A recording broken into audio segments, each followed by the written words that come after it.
is up, guys? Welcome to Barrookie. In today's video we're going to see how to create bulletproof shoulders that get you more time in the gym and less time recovering from a shoulder injury. So if we talk about strong shoulders that are injury proof, what we really need to know is that we need to find balance between the front of our shoulder and the back of our shoulder, those little muscles.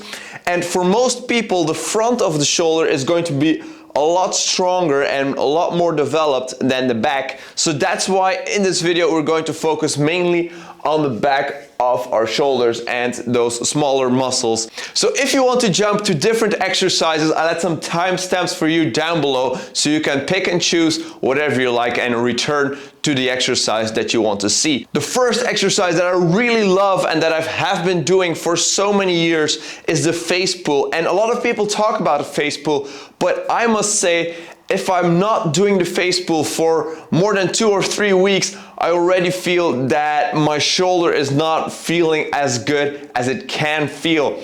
Now, as it comes to the face pull, there's a lot of controversy because some people say you have to pull in a certain angle, other people say you have to pull in another angle. The shoulder is like so complex, moves in 360 degrees, so why just limit to one angle? So I'm typically doing 2 angles. One is where I pull to my neck, and the other angle is where I pull to my forehead. You're going to feel a different activation of the muscles. I mainly do like 30 repetitions, 15 of one, 15 of the other, and I'm good to go.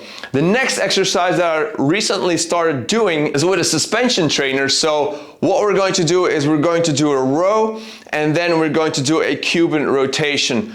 So by doing the row, we really activate our rear delts, and then by doing the Cuban rotation, we're activating the little muscles around our scapula. And because our rear delts are already fired up, then we can really focus on those smaller muscles in the Cuban rotation part. Make sure you do everything slow and controlled. And if you do this exercise, make sure that your upper arm is parallel to the floor so you can do a very good execution of this exercise.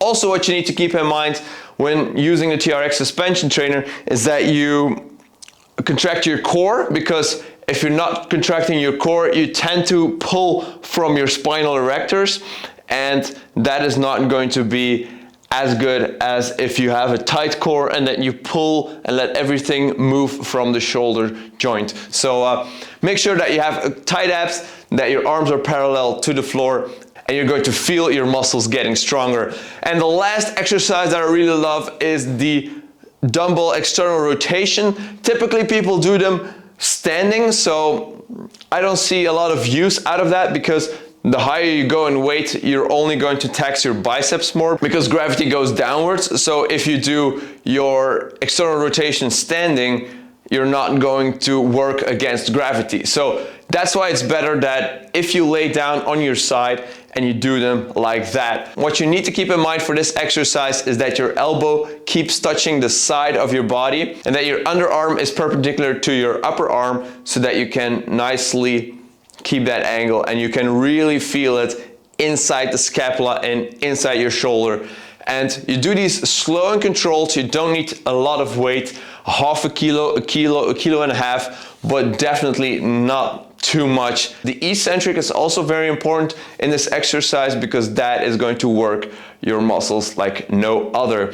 Now, as it comes to sets and reps, what I typically do is 3 to 4 sets of 20 to 30 repetitions. We want to go higher in reps because these are more stabilizer muscles, so they need a higher endurance. You want them working throughout the day, so that's why we go for a high rep range. And if you're planning them in your training routine, what I suggest you do is you put them at the back of your training, because then you can use all the big muscles throughout your training. Start with your compounds and do some isolations, and then you can work your shoulders just to burn everything out. So yeah, those are the exercises that I love doing and that have helped me tremendously getting my shoulders strong and keeping them strong. So I hope this video will help you as well, getting those shoulders out of the injury room. All right, thank you so much for watching, guys. Let me know in the comment section below what your favorite exercise is to create bulletproof shoulders, or do you have any other exercises that help you maintain shoulder health? let me know in the comments down below. I thank you so much for liking this video. Thank you so much for subscribing if you haven't already. And I guess I'll be seeing you all in the next video. Peace!